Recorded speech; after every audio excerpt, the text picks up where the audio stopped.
हिंदी में इनको हमने बड़े काम की चीज़ पढ़ाई है। ये आज के साथ साथ इनको आगे के समय भी काम आएगी। ठीक है, समझ में आया? इसीलिए हम तुम लोगों को पढ़ा रहे हैं ताकि आगे की क्लासेस पे जब ये आए तुमको याद न करना पड़े। सबसे पहले हाथ उठाओ, अरे हमको तो याद ही है। बताओ, ये सब चीज़ें हमारी दीदी ने हमको पढ़ाई थी और हम तुमको पढ़ा रहे हैं। बताओ बताओ, पहला क्या है? अल्प विराम। अल्प विराम का चिन्ह बताया ना, इंग्लिश में जिसको हम कॉमा बोलते हैं वो होता है अल्प विराम। और बताओ? अर्ध विराम। विराम चिन्ह तुम लोगों के पाठ में है कि नहीं? ग्रामर की है ना, किताबों में है ना, इसीलिए पढ़ा रहे हैं। और बताओ? अर्ध विराम। अर्ध विराम का मतलब होता है बिंदी और बिंदी के नीचे कॉमा। इसको इंग्लिश में बोलते हैं सेमी कॉलन। क्या बोलते हैं? और बताओ? कंठ में आने वाले वर्ण। कंठ मतलब जो हमारी गले से निकलते हैं। कौन कौन से अक्षर? बस गले की सहायता से। क ख ग, आ भी होता है। आ को क्यों बोल रही हो? अ क ख ग घ अंग ह और विसर्ग। बिंदियों को बोलते हैं विसर्ग। बताओ, याद हो गया? और बताओ, रिमाइंड कर लो फिर से। अग्रस्वर। अग्रस्वर अभी बताया कि जीभ के आधार पर हमारे स्वरों को 3 भागों में बांटा गया है। ऐसे तो पढ़ते हो, ह्रस्व स्वर, दीर्घ स्वर, प्लुत स्वर। स्वर 3 भागों में बांटे गए कि नहीं? वो तो कक्षाओं में पढ़ाए गए, लेकिन आज ये नई चीज पढ़े कि नहीं कि जीभ के आधार पर कितने भागों में बांटे गए हैं। तो जीभ के आधार पर 3, एक होता है अग्र, एक होता है मध्य, एक होता है पश्च। अग्र से कौन कौन से? बस छोटी ई, बड़ी ई, ए, छोटा ए, बड़ा ए सब बता रहे। छोटी ई, बड़ी ई और ई, छोटी बड़ी से ही मिलकर के बनता है ए आई। समझ में आ गया कि बस 4 होते हैं, छोटी ई, बड़ी ई, ए आई। और मध्य स्वर, मध्य में केवल एक होता है, वो भी छोटा। ठीक है, बाकी जितने बचे, बाकी कौन कौन से बचे? बड़ा आ, छोटा ऊ, बड़ा ऊ, ओ आओ। ऋषि विषि नहीं तो, ऋषि नहीं तो मुनि। समझ में आ गया? ठीक है, और बताओ? हिंदी में स्वरों की कुल संख्या। हिंदी में कुल होते हैं 11 स्वर। कितने होते हैं? 11। ऊष्म व्यंजन। ऊष्म व्यंजन, जिनको बोलते समय हमारे शरीर से ऊष्मा निकले। ठीक है, ऊष्मा जानते हो ना? ऊर्जा। ठीक है, तो तीनों सा और ह को बोलते समय हमको एनर्जी वेस्ट करनी पड़ती है। बोलते हैं श श स ह। समझ में आ गया कि नहीं? घर्षण होता। आओ बताओ?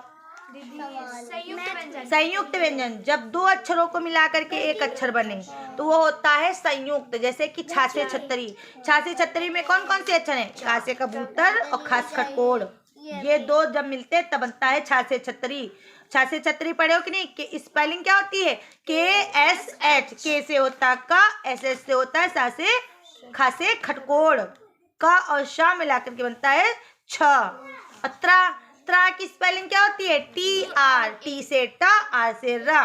टा और रा मिलाकर के बनता है त्रा। ज्ञा, ज्ञासी की स्पेलिंग क्या होती है? GY। GY मतलब कि बनता है जा और इया। जा और इया को मिलाकर बनता है ज्ञा। और ज्ञा नहीं बोला जाता, उसको ज्या बोला जाता है, शुद्ध ज्या। क्या बोला जाता है? समझ में आ गया? और क्या होता है? श्रा। श्रा की स्पेलिंग SHR। SHR मतलब शा और रा मिलाकर बनता है श्रा। आ गया? कितने होते हैं संयुक्त? छ, त्र, ज्ञा, श्रा। बताओ? अर्ध स्वर, ऐसे व्यंजन जो देखने में लगते हैं व्यंजन लेकिन गिने जाते हैं आधे स्वर, वो होते हैं अर्ध स्वर। कौन कौन से 2 हैं? केवल या वा। या वा। और बताओ? और अंतस्थ तुमने बताया ही नहीं। अंतस्थ व्यंजन कौन से होते हैं? अंतस्थ, अंतस्थ होता है या रा ला वा। या रा ला वा, इनको बोलते हैं अंतस्थ व्यंजन। और बताओ? मूर्धन्य। मूर्धन्य मतलब कि जब हमारी जीभ जो है पलट करके हमारे तालु को जा करके छुए, ठीक है, मूर्धा भाग को छुए तो वो होते हैं मूर्धन्य। मूर्धन्य में कौन कौन से होते हैं? देखो, ऋण, ट, ठ, ड, ढ, ड़ा, र और ख से खटकोड़ वाला ख, उसको हम लोग पढ़ते हैं ऋण, ट, ठ, ड, ढ, ड़, र, ख। और बताओ? ऐसे ही इतना बता ही दिया कि याद हो गया होगा। बताओ? हैं, अभी हम ना समझाते ना वैसे देते थे, 75 बार तो भूलते तुम लोग। बताओ, समझ में आ गया कि नहीं आ गया? ऐसा कोई चीज जो न याद हुआ हो और कल कहीं तो नहीं आ रहा हमको, अभी पूछ लो हिंदी में। आ गया? इंग्लिश के तुमको सेंटेंस आए? अब कर लोगी? घर से करके लाना। तो हमने क्या, ये जो पहले बाद वाले अनुवाद होते हैं, पहले वाले में पीछे वाला पार्ट जो काम हो चुका होता है उसको पास्ट परफेक्ट में, और जो होने वाला होता है वो पास्ट इंडेफिनिट में। जैसे बिजली आने से पहले मम्मी खाना बना चुकी थी, तो भैया मम्मी खाना बन चुका, बिजली आई है बाद में, तो कौन सा बाद में आया? बिजली। तो इसको बाद में करेंगे। और क्या हो गया पहले काम? खाना बन चुका था, तो mother had cooked food before light came. आ गया कि नहीं आ गया? ठीक, अब आ जाएगा काम। मैथ में तुम लोगों को आया? इनको कक्षा 3 वाले टाइम वाला कैलेंडर का आया कि नहीं आया? लो एक बार चरचरा दे फिर से इनको। दीदी कल यही देखो आज मैथ में क्या पढ़ाया है? कैलेंडर। देखो कितने महीने होते हैं? 12 महीनों में कुछ महीने होते हैं 30 दिन के, कुछ महीने होते हैं 31 दिन के, और एक महीना होता है ऐसा जिसमें होते 28 दिन या तो 29 दिन। ठीक है, अच्छा बताओ कौन सा साल चल रहा है? कौन सा साल स्टार्ट हुआ है? जनवरी। ये साल है? कौन सा साल है? साल का नाम क्या है? देखो पागल को 1 बता रहा है, तो फिर क्या नाम है? 2024। कौन सा साल है? 2024। इतना नहीं बता पा रहे हो? चुल्लू भर पानी में डूब मरो। कौन सा साल है? 2024। इसके पहले कौन सा साल था? 2023। 2023। ठीक, अब इसमें देखना फरवरी में रहेंगे 29 दिन। कितने रहेंगे? 29 दिन। क्यों? क्योंकि इसमें पूरे साल होंगे 366 दिन। समझ में आई बात? तो जिस साल में 366 दिन होते हैं पूरे साल में, तो उसमें फरवरी मानी जाती है 29 दिन की। कितने दिन की मानी जाती है? 29। और कैसे हम जानेंगे कि किस साल में 366 होंगे, किस साल में भैया 365 होंगे? पूरे साल में कितने दिन होते हैं? 365। अधिकतर लगभग सब सालों में कितने दिन होते हैं? एक साल में कितने दिन होते हैं? 365। लेकिन हर चौथे साल में हो जाते हैं 366। समझ में आई बात? अब जब कैसे जानेंगे कि वो कौन सा साल है? अब देखो सन कौन सा है हमारा? 2024। इसको भाग करेंगे हम 4 से।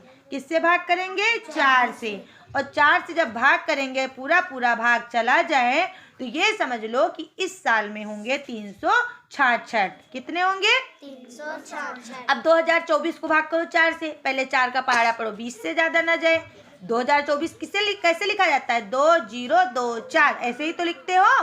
तो 4 से भाग करोगे 20 को, 4 पंचे 20। 20 में 20 चला गया, कुछ नहीं। उतारोगे क्या? 24, क्योंकि 4 के पहाड़े में तो 2 आएगा नहीं, हमको पूरा 24 उतारना पड़ेगा कि नहीं? 4 का पहाड़ा पढ़ो, 24 से ज्यादा ना जाए। 4 छंग 24। 24 में से 24 क्या? कुछ नहीं। कुछ बचा? नहीं बचा। तो जिस साल में पूरा कट जाए, वो साल में समझ लो पूरे साल में कितने दिन होंगे? 366। और 366 दिन होने पर फरवरी में कितने दिन होंगे? 29। फरवरी कितने दिन की होगी? 29। अब समझ लो इस साल अगर किसी को ही भैया 29 तारीख को पैदा हो गया, 29 फरवरी को, तो 4 साल बाद ही उसका बर्थडे होगा। है क्यों? क्योंकि 29 दिन की फरवरी फिर आएगी ही नहीं जल्दी।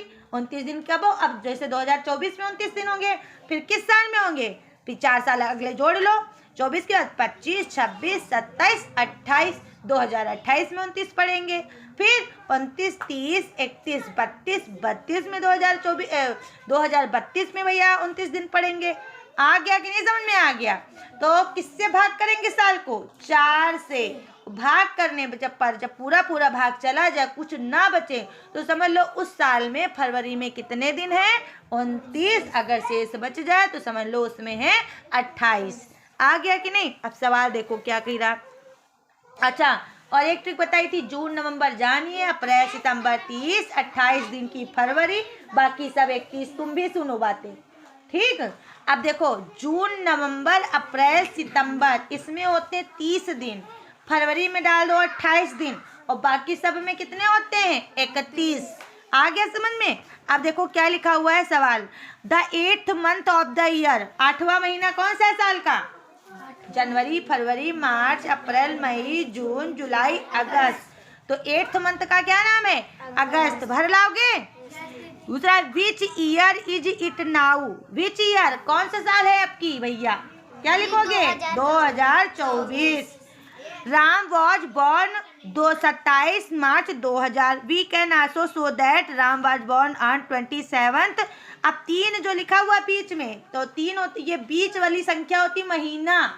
क्या होती है? सवाल पर जाओ। 27/3/2000 लिखा है, कहाँ नोट किए हो? 27/3/2000। दीदी अभी दीदी नोट नहीं कर पाए। नहीं कर पाओ, परपंच हो दिया बाहर। दीदी आपने बुला लिया था। इतनी जल्दी बुला ली ना है? देन तो बहुत पहले रहे। बैठ रहो, हमका क्या करेगा? भी खड़े हुई जाओ, फिर देख लो माँ। ये देखो लिखा हुआ है 27/3/2000। 27 है तारीख का नाम, 2000 है साल का नाम, और 3 ये क्या है? महीना। तो तीसरा महीना कौन सा होता है? जनवरी, फरवरी, मार्च। तो यहाँ पर क्या भरोगे? 27th, और यहाँ पर कौन सी स्पेलिंग भरोगे? मार्च। आ गया। Which year were you born? किस साल तुम्हारा जन्म हुआ था? अपने अपने जन्म उसका नाम लिख के लाना। कोई 2000 में पैदा हुआ होगा, कोई 2004 में, कोई 8 में, कोई 10 में, वो लिख के लाना है। जिसमें बॉर्न लिखा हुआ वहाँ पर समझ लो तुमको अपने जन्म का साल भरना है। On what date you will be 7 years old? तो बताना है जिस साल पैदा हुए थे। अब बताना है कि तुम बताओ वो कौन सी डेट थी जब तुम 7 साल के हुए थे। जैसे तुम 2004 में पैदा हुए, ठीक है, तो 7 साल कब हो गए? 5, 6, 7, 8, 9, 10, 11। 2011 में 7 साल के हो जाओगे। समझ में आ गया कि नहीं आ गया? भर लाओगे? राइट टुडेज डेट, आज की डेट लिखना है। कैसे लिखते हो तुम लोग डेट? आज कौन सी है? तो कल लिख के लाना 10/1/2024। भर लोगे कि नहीं? How many Sundays are there in this month? अब तुमको भर के लाना है जनवरी में। इस जनवरी में कितने संडे होंगे? कैलेंडर है नए साल का, है कि नहीं है? उसमें देखना कितने संडे हैं। समझ में आ गया? संडे वाले में देखना जितने भरे हो वो संडे हैं। आ गया? अब write the complete date of teachers day this year. Teachers day कब मनाया जाता है? टीचर्स डे 5 सितंबर को। 5 सितंबर 2000। अब इसमें 5 सितंबर 5 होगी डेट। सितंबर कौन सा महीना होता है? जनवरी, फरवरी, मार्च, अप्रैल, मई, जून, जुलाई, अगस्त, सितंबर। तो 9वां महीना 5/9/2024। आ गया कि नहीं आ गया? आ leap year has. Leap year अभी बताया हमने। जिस साल में 366 दिन हो वो होता है लीप ईयर। तो लीप ईयर में कितने डेज होते हैं? 366। आ गया कि नहीं आ गया पूरे? तो लीप ईयर में कितने दिन होते हैं? 366। जाओ फिल करो, भरो जाके जल्दी। आज इनको पढ़ाते हैं टेम्परेचर। क्या पढ़ाते हैं? Temperature. Temperature is measured by an instrument called thermometer. देखो टेम्परेचर मतलब हमारा शरीर का, हमारे शरीर में कितनी गर्मी है, ताप कितना है, ठीक है। तो हर चीज़ एक निश्चित ताप तक गर्म रहती है कि नहीं? जैसे कि हमारा शरीर कितने ताप तक गर्म रहता है? 98.6 फ़ारेनहाइट। समझ में आई बात? जब उससे ऊपर जाने लगता है तो हम क्या फील करने लगते हैं कि हमारे शरीर में क्या चढ़ने लगा है? बुखार। समझ में आ गया कि नहीं? तो डॉक्टर के पास जब दवा लेने जाते हो, कहते हो डॉक्टर साहब देखो बुखार है क्या? तो डॉक्टर साहब कोई भगवान तो है नहीं, वो सीधा तुम्हारे मुंह में क्या लगा देते हैं? एक मशीन जिसका नाम है थर्मामीटर। और थर्मामीटर तुम्हारे शरीर का ताप नापती है। और जैसे ही 98.6 से ऊपर जाने लगता है भैया उसका कैलकुलेटर, तो फिर डॉक्टर जैसे उसमें फिर एक बार सीटी की बजने लगती है। जब तुम्हारा ताप वो कैलकुलेट कर लेगी कि तुम्हारा शरीर का ताप इतना है, सीटी बजा देगी कि बस इतना ही है। तो डॉक्टर देखते हैं, तो देखते हैं अगर 100 है तो वो समझ जाते हैं कि 98.6 तक होता तो ठीक रहता, ठीक है। और उससे ऊपर गया 100 तो समझ लो तुम्हारे शरीर में बुखार चढ़ा हुआ है, तब तुमको दे देते हैं पैरासीटामोल। देते हैं कि नहीं देते हैं, ठीक है। तो समझ में आ गया कि नहीं टेम्परेचर क्या है, ताप कितना है। तो हमारे शरीर का ताप कितना होना चाहिए, 98.6। याद रखना भी ये बात, ठीक है। अगर तुम्हारे आसपास कोई है उसको बुखार चढ़ा है, घर में थर्मामीटर है, तो तुरंत लगाओ उसके मुंह में और देखो उसका कितना ताप है। 98.6 तक कोई दवाई नहीं देनी है, यहाँ तक 99 हो जाए तब भी दवाई मत दो। दवाई कितने पर दोगे, 100 तक। 100 हो, 101 हो, 102 हो, तब तेज होने लगता है। आई बात समझ में। और ये नहीं बुखार दिखा रहा वो टेम्परेचर दिखा रहा 95 और तुम जाकर के दवाई खिला दिए तो तुम्हारी उसकी तबीयत और ख़राब हो जाएगी। समझ में आ गया कि नहीं, ठीक। तो हमारा जो वो थर्मामीटर होता है वो 2 स्केल में हमारा ताप नापता है। एक होता है फ़ारेनहाइट और एक होता है सेल्सियस। क्या होता है, फ़ारेनहाइट, सेल्सियस। फ़ारेनहाइट को F से लिखते हैं और सेल्सियस को C से लिखते हैं, ठीक है। और जो ताप होता है उसके ऊपर ये बिंदी लगा देते हैं, इसको बोलते हैं डिग्री। क्या बोलते हैं, डिग्री। समझ में आ गया, बिंदी नहीं है, इसको बोलते हैं डिग्री। F से फ़ारेनहाइट, डिग्री सेल्सियस। अब देखो फ़ारेनहाइट को अगर तुमको बदलना हो, देखो कन्वर्जेंस मतलब बदलना, to convert temperature from Celsius. अच्छा 0 डिग्री सेंटीग्रेड। अच्छा पानी जो होता है वो किस पॉइंट पर जाकर के जमने लगता है, बर्फ़ जमानी हो तो बर्फ़ कितना पानी जब ठंडा होगा तब बर्फ़ जमेगी, 0 डिग्री पर। किस पर, 0 डिग्री पर। पानी जब 0 डिग्री पर आ जाएगा, ताप उसका 0 डिग्री तब आ जाएगा, तब वो पानी बर्फ बनने लगेगा। समझ में आई बात। फ्रिज में पानी लगाते हो तो पानी कब बर्फ बनने लगता है, जब उसका ताप डाउन होते होते होते कितना आ जाए, 0 पर, तब पानी बनने लगेगा बर्फ। गैस पर पानी चढ़ाते हो पानी क्या चढ़ाने पर ही खौलने लगता है, उबाल मारने लगता है, नहीं। तो उबलेगा कब, जब उसका ताप कितना पहुंच जाएगा, 100। कितना पहुंच जाएगा, 100। समझ में आ गया कि नहीं आ गया। पानी तब उबलना शुरू करेगा जब उसका ताप पहुंचेगा, टेम्परेचर पहुंचेगा 100। और पानी तब बर्फ जमेगा जब उसका ताप पहुंचेगा, गिरेगा 0 पर। इतनी नई बातें पता चली कि नहीं पता चली, ठीक। अब देखो टू कन्वर्ट टेम्परेचर, और क्या बचा, ठीक है। क्या the range is divided into 100 degree minus 0 degree बराबर 100 equal parts and each part measure 1 degree Celsius. सुनो, अब तुमको फ़ारेनहाइट को बदलना हो किसमें, सेल्सियस में। तो देखो सॉरी, सेल्सियस को बदलना हो फ़ारेनहाइट में, तुम क्या करेंगे, जितना गलत उल्टा बता रहे हैं, फ़ारेनहाइट को बदलना है किसमें, सेल्सियस में। तो जो फ़ारेनहाइट है उसमें हम 32 घटाएंगे और उसमें 5/9 से फिर क्या कर देंगे, गुणा। तो हमारा जो सवाल है वो किस में बदल जाएगा, सेल्सियस में। कभी कभी हमारा थर्मामीटर सेल्सियस में दे देता ताप, तो मनुष्य का अगर सेल्सियस में नापे तो 37 होता है और फ़ारेनहाइट में नापे तो वो भैया 98 होता है। अंतर है कि नहीं है, 37 बराबर है किसके, 98 के। तो जब हम सेल्सियस में बदलेंगे तो वो 37 आना चाहिए, फ़ारेनहाइट में बदले तो 98 आना चाहिए। तो इसको बदलने के लिए नियम होते हैं। तो फ़ारेनहाइट को सेल्सियस में बदलने के लिए जितना फ़ारेनहाइट है उसमें 32 घटाओ और 5/9 से क्या कर दो, गुणा। तो समझ लो हमारा ताप किस में बदल जाएगा, सेल्सियस में। इसी तरीके से अगर हमारा ताप सेल्सियस में दिया हुआ है और उसको बदलना हो फ़ारेनहाइट में तो उल्टा कर दो, ठीक है। सेल्सियस में 9/5 से गुणा करो, फिर 32 को क्या कर दो, जोड़ दो। समझ में आया कि नहीं समझ में आया। अभी तक 32 घटाना था, अब 32 क्या कर देंगे, जोड़ देंगे और 5/9 की जगह पर अब क्या कर देंगे, 9/5 उल्टा कर देंगे। ये सवाल, ये फॉर्मूला उतार लेना और ये कर लेना। अब देखो लिखा हुआ convert 50 degree Celsius into Fahrenheit, ठीक है। 50 डिग्री सेल्सियस को किस में बदलो, फ़ारेनहाइट में। और फ़ारेनहाइट का फॉर्मूला 9/5 गुणे C प्लस 32। ये देखो लिखा हुआ है F बराबर 9/5 इंटू C प्लस 32। 9/5 गुणे 50 डिग्री प्लस 32। 50 का 5 के 5, 5 दहम 50, कट गया। अब 10 9 90, 90 में 32 जोड़ोगे कितना हो जाएगा, 122। अब क्या लिखेंगे हम C की जगह पर, फॉरेन हाइट। अभी तक वो 50 था, अब वो कितने में बदल गया? 122 के। बताओ आया कि नहीं समझ में आया? हैं? 50 डिग्री सेल्सियस किसके बराबर है? 122 फॉरेन हाइट के। समझ में आ गया कि नहीं आ गया? ठीक, अब कर लाओगे कि नहीं कर लाओगे? हैं? ये सी और डी, एक फॉरेन हाइट का कर लो जाके यहीं पर सॉल्यूशन, और एक कर लो जाके सेल्सियस का, खुद अपने आप कर लोगे। ठीक, नोट करो। इंग्लिश में क्या दिया था?